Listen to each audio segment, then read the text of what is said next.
ქართული ხალხური ზღაპარი ამირანი. იყო და არა იყო რა. იყო ერთი მონადირე, სახელად სულუკმახი. ყარდა ორი ვაჟიშვილი, ბადრი და უსუპი.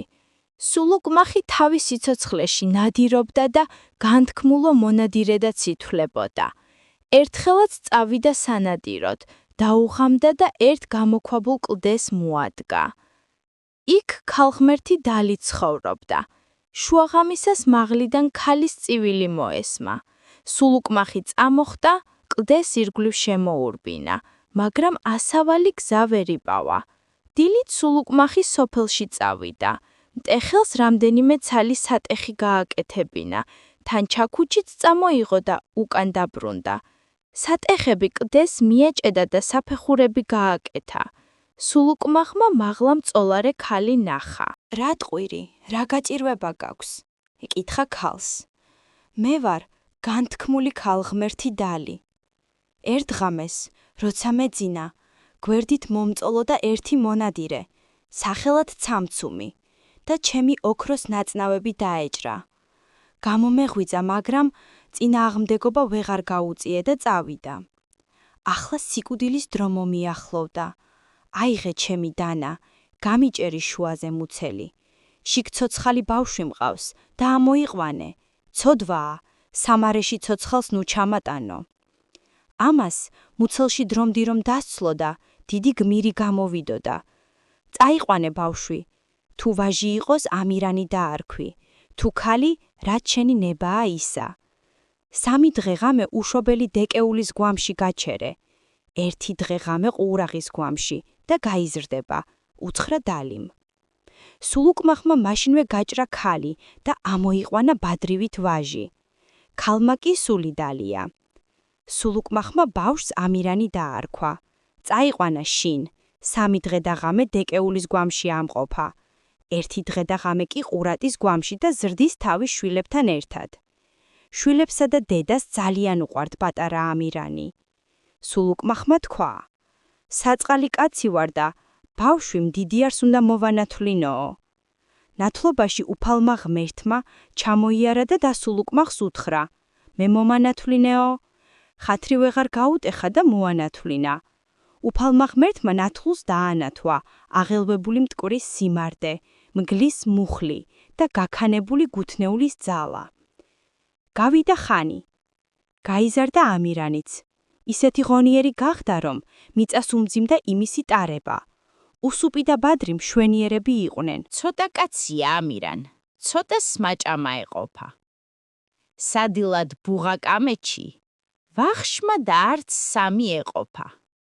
ბადრი ქალს ახგავს ლამასსა, საქმარეთ გამზადებულსა. უსუპი ბროლის ციხესა თავბოლოდ გამაგრებულსა. ამირან შავსა ღრუბელსა, საავდროდ გამზადებულსა. სულუკმახმა სიკვდილის წინ შვილებს დაუბარა. მე რომ მოვკვდები, დევები დაგიწყებენ ბრძოლას. აქედან აიყარეთ და ამა და ამალაგას ივცხოვრეთო. მალე სულუკმახი მოკვდა და შვილები ობლად დარჩნენ. ბადრი, უსუპ და ამირან ობლები დავიყარენით დევების შეშინებულნი. ჩაბალხში ჩავიყარენით. ამირანი როცა წამოიზარდა, ძმებს უთხრა: წავიდეთ ბიჭებო, იქნებ რამე ვიშოვნოთ, თორემ შივრები დავიხოცებითო. ძმები დაეთანხმნენ. 3 ძმანი წამოვიდნენ: ბადრი, უსუპი, ამირანი. 9 მთანი გადმოიარეს, მე-10 ალგეთისანი. იქაც ერთი კოშკი იდგა, ნაგები ბროლის ქვისანი. 9 დღე და ღამე უარეს, ვარ უპოვეს კარნი მისნი. ამირანმა წიხლი მისცხო, იქ შეიბა კარი მისი. კარებს უკან მკვდარი იდო, საწყალი და საბრალისი. თითებს შუა წიგნი ჰქონდა დანაწერი ქაღალდისი. ვინც ჩემს ბაყბახს მომაშორებს, ჩემი რაში ალალ მისი. ვინც ჩემს ბაყბახს მომაშორებს, ჩემი კოშკიც ალალ მისი. ვინც ჩემს ბაყბახს მომაშორებს, ცოლიც ოქროც ალალ მისი. ვინაობას თუ რომ კითხავთ, ძმის წული ვარ უსუპისი. ამირანმა ძმებს უთხრა: წავიდეთ ის ბაყბაყდევი მოვკლათ და ამოდენი სიმდიდრე ჩვენ დაგვრჩებაო. არაო, უთხრა უსუპმა, ვინც ამას გაიგებს, იტყვის, მკვდარი გაუძარცვავთო. ამირანი და მისი ძმები ისევ წამოვიდნენ. გზაში შემოხვდათ ბაყბაყდევი. სად მიდიხარო? შეეკითხნენ ძმები. ერთი მონადირე ცამცუმი მომკვდარა და იმის შესაჭმელადაო. ამირან, დევი ბაღბაღი, ჩასაუბრობენ მტრულადა. ხმალზე ხელი აქვს ამირანს, ცხარე ომი აქვს გულადა. გაბრუნდი, წყნარად წადი.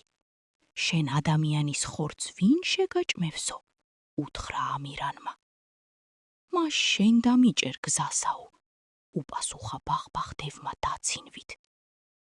ამირანი და ბაღბაღდევი ეძგერნენ ერთმანეთს და დაიწყეს ცხარე ომი. ამირან, დევი შეიბნენ, მინდორს გახქონდა გრიალი. ამირანმა დევი დასცა და აწყებინა ხრიალი. დასცა და ბეჭი მოსტეხა, ადგილიც დახვდა ქვიანი. მაცა ამირან, ნუ მომკლავ, ქალიქ სწავლოთ მიანი. წყალს გაღმა ქალსა გასწავლი, სახელად ყამარ ქვიანი. წადი, იმისთვის იომე, თუ ომი შეგიძლიანო. თან შიკრიკსაც გაგაყოლებ, ყამარის გზას გასწავლისო, უთხრა დევმა. დევი 10 თავიანი იყო. ამირანმა მოსჭრა 9 თავი. ეს ერთი თავი მაინც მაპატიე, უთხრა დევმა. არა, ესეც უნდა მოგჭრაო. რახან ამასაც მომჭრი, თავიდან 3 ჭია ამოძვრება და ისინი მაინც გაუშვი ცოცხლებიო. ამირანმა მოსჭრა მე-10 თავიც და ჭიები გაუშვა. უსუპმა უთხრა: ბარემ დახოცე ესენიც, რახან ერთი ჭირი მოიშორე, მეორეც ზედ მიაყოლეო. ნეტავი შენ, ჭამამ რაქნა, ლოკვამ რა უნდა ქნასო, უთხრა ამირანმა. ეს ჭიები გველეშაპებად იქცნენ. ძმები წამოვიდნენ. გზაში შეხვდათ ეს გველეშაპები. უსუპმა უთხრა ამირანს: წადი და შენეომეო. ამირანმა პირველი მოკლა, მეორეც ზედ მიაყოლა, მესამემ კი ამირანი ჩაყლაპა. უსუპს გული მოუვიდა, ჰკრა ისარი გველეშაპს და ბოლო წააწყვიტა რამდენიმე ადლი. წავიდა გველეშაპი, რომ ამირანი მოინელოს. შემოეხვია ხეს, მაგრამ ბოლო აღარ მიწუდა პირამდის. გველეშაპმა დედას უთხრა: მუცელ სამკვვრემსო. დედამ ჰკითხა: დარეჯანიანთი ხომ არ ჩაგიყლაპავს? თუ ის ჩაყლაპე, ვერ მოინელებო. ამირანს ჯიბეში დანა ჰქონდა. ამოიღო, გამოსჭრა გველეშაპს მუცელი და გამოვიდა. გველეშაპი მოკლა, მისი დედაც ზედ მიაყოლა და კიდეც მოვიდნენ ბადრითა უსუპი. შეისვენეს, ცოტა პურიც ჭამეს. ადგნენ და წამოვიდნენ ყამარის საძებრად. ბაღბაღის მოცემული შიკრიკი გზას ურევდა. ეს უსუპმა შეამჩნია და ჯვარედინ გზაზე ერთი მუს კუნძზე დაკრა ისარი. მესამე დღეს ისევ იქვე ჩამოიარეს და ისარიც იპოვეს. უსუპმა უთხრა ამირანს: ვარა უყურებ ამირან, არ გამარჯვების ნიშანი. აი, მესამედ მოვედით, გუშინ რომ დავკარ ისარი. ამირანმა შიკვიქს თავი მოსჭრა. გზაში ერთ კოშკს მიადგნენ. ხმაური ისმოდა. ამირანმა დაუძახა: ოჯახის პატრონო, გამოდი გარეთო. კოშკში თურმე დევები ცხოვრობდნენ. ცთავიანთ დას უთხრეს: აბა გადი, გახედე, ვინ არიან? თუ დარეჯანიანთი არიან, მათთან სიფრთხილე გვარდებს. ამირანს ცხრილი სტოლათვალები და წინ ოქროს კბილები აქვსო. ქალი გამოვიდა. უნდა გაიგოს ამირანს ოქროს კბილი აქვს თუ არა და გაუცინა. ამირანმა უთხრა: რას მიცინი დევის ქალო, რას მიელვებ თეთრ საკბილსა? გამივლი და გამომივლი, გამისინჯავ ბაგე კბილსა. ქალმა დაუნახა ოქროს კბილი. შევარდა სახლში და ეს დევებს უთხრა. ამირანიც უკან შეჰყვა და დაუწყო დევებს ბრძოლა. სახლში დახოცა დევები. კარები ჩახურულია. დადგა სისხლის მორევი და იხრჩობა ამირანი. წვდა ერთ დევს და კარებს მიახალა. ფიხარი გაიმტრა და სისხლის მორევი დამოვიდა. ამირანსაც ეშველა. წამოვიდა და მოადგნენ ერთ დიდ მდინარეს. ამირანმა უსუბს უთხრა: შენი თეთროვანი მათხოვეო, უსუბს კარგი თეთროვანი ხავდა. უსუბს არ უნდოდა თეთროვანის თხოვება. შენი ყამარის ძებნით დავიღალეთო, მაგრამ მაინც ათხოვა. შეჯდა ამირანი და გავიდა წყალზე. ყამარი კოშკში ზის. ავიდა მასთან ამირანი და უთხრა: ცხოვლად უნდა წაგიყვანო. ყამარი სპილოთა ხელმციფის შვილი იყო. მის მამას ფეხები კაცის აქვს, ტანი კი სპილოსი. ყამარი ჭურჭელს რეცხავდა. ამირანს უთხრა: დაალაგე, ოღონდ ფრთხილად, არაფერი გატეხო.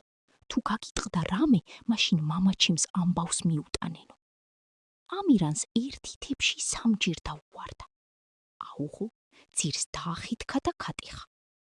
ნატეხმა ნატეხს უთხრა: მთილმა მთილს და ახარეს ხილმციფეს. ყამარქალი წაიყვანეს, ყამარქალი წაიყვანესო. ამირანმა წამოიყვანა ყამარქალი.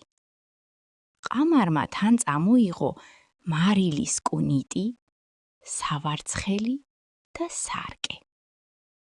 სპილოთა ხელმციფემ ჯარი შეკრიბა და დაედევნა. ამირან წყალს რომ გამოვიდა, ძლიერ დიდი ქარიშხალი ამოვარდა. ყამარმა უთხრა: აი, მამაჩემი მოდისო. ადგა და სავარცხელი გადააგდო. უკან გაჩნდა უდაბური ტყე. სპილოთა ხელმციფემ გადმოლახა ტყე. ამირანიანთ კიდევ წაოეწია ქარიშხალი. ახლა ყამარმა მარილის კუნიტი გადააგდო. უკან გაჩნდა ერთი უდაბური პიტალო კლდე.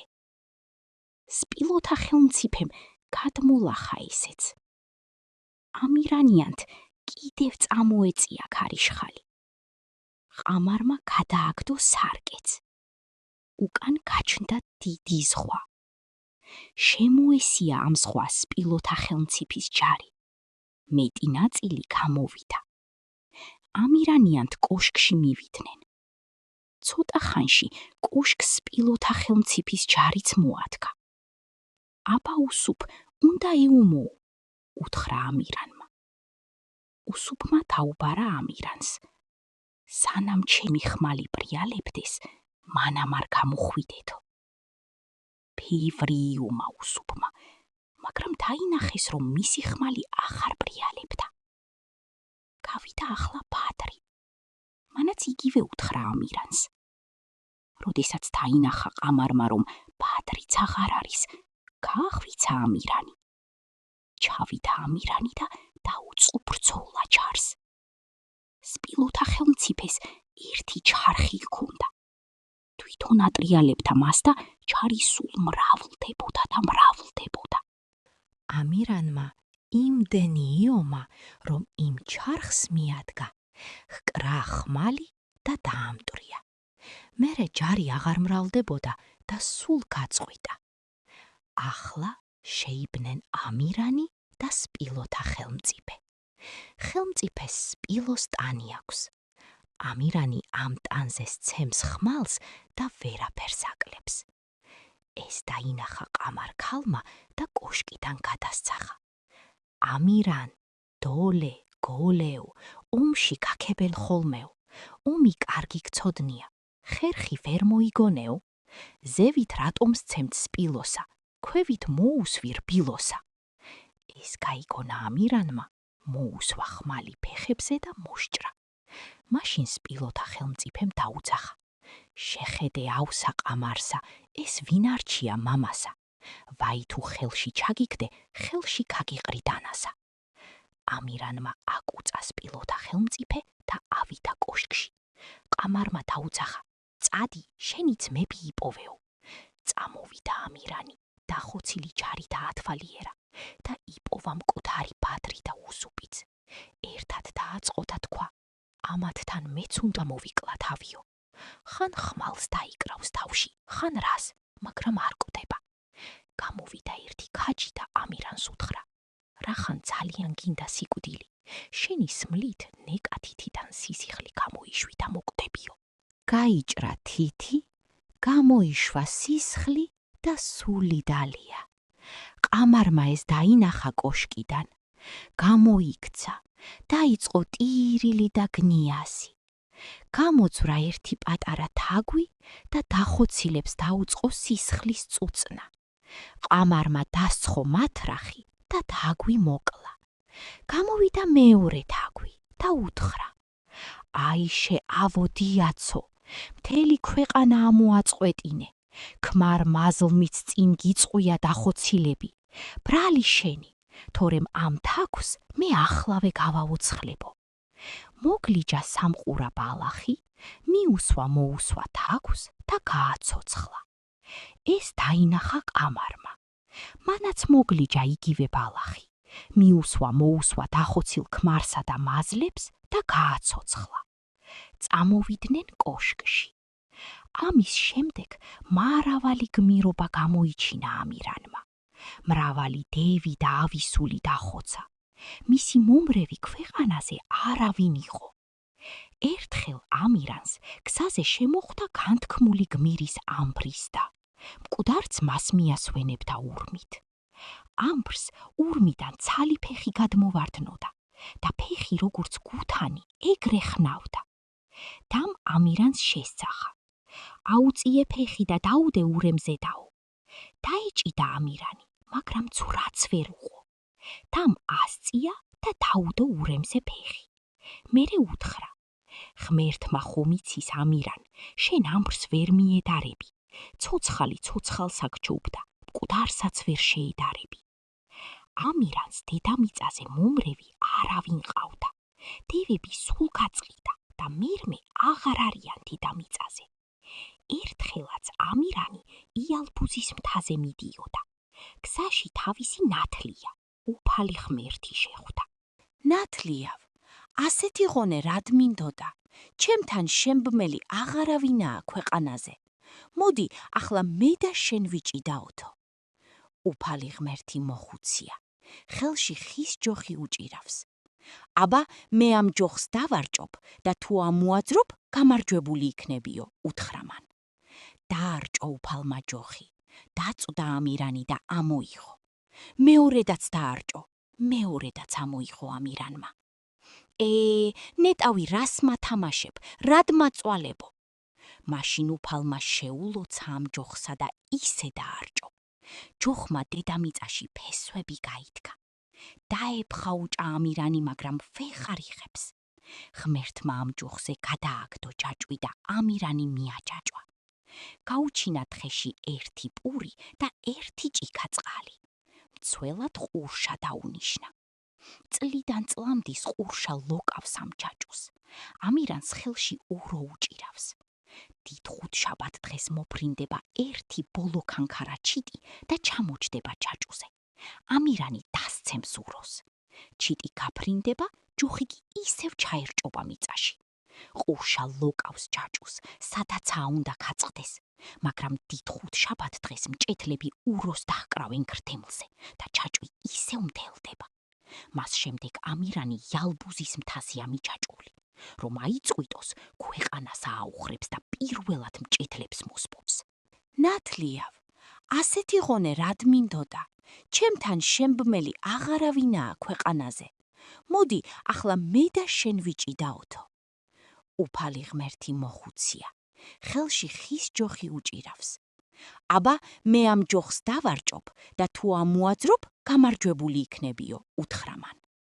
დაარჭო უფალმა ჯოხი, დაწვდა ამირანი და ამოიღო. მეორედაც დაარჭო, მეორედაც ამოიღო ამირანმა. ნეტავი რას მათამაშებ, რად მაწვალებო. მაშინ უფალმა შეულოცა ამ ჯოხსა და ისე დაარჭო. ჯოხმა დედამიწაში ფესვები გაიდგა. დაეფხაუჭა ამირანი, მაგრამ ვეღარ იღებს. ღმერთმა ამ ჯოხზე გადააგდო ჯაჭვი და ამირანი მიაჯაჭვა. გაუჩინა თხეში ერთი პური და ერთი ჭიქა წყალი. მცველად ყურშა დაუნიშნა. წლიდან წლამდის ყურშა ლოკავს ამ ჯაჭვს. ამირანს ხელში ურო უჭირავს. დიდ ხუთშაბათ დღეს მოფრინდება ერთი ბოლო ქანქარა ჩიტი და ჩამოჯდება ჯაჭვზე. ამირანი დასცემს უროს. ჩიტი გაფრინდება, ჯოხი კი ისევ ჩაერჭობა მიწაში. ყურშა ლოკავს ჯაჭვს, სადაცაა უნდა გაწყდეს, მაგრამ დიდ ხუთშაბათ დღეს მჭეთლები უროს დაჰკრავენ ქრთემლზე და ჯაჭვი ისევ მდელდება. მას შემდეგ ამირანი იალბუზის მთაზეა მიჯაჭვული, რომ აიწყვიტოს, ქვეყანას ააუხრებს და პირველად მჭეთლებს მოსპობს.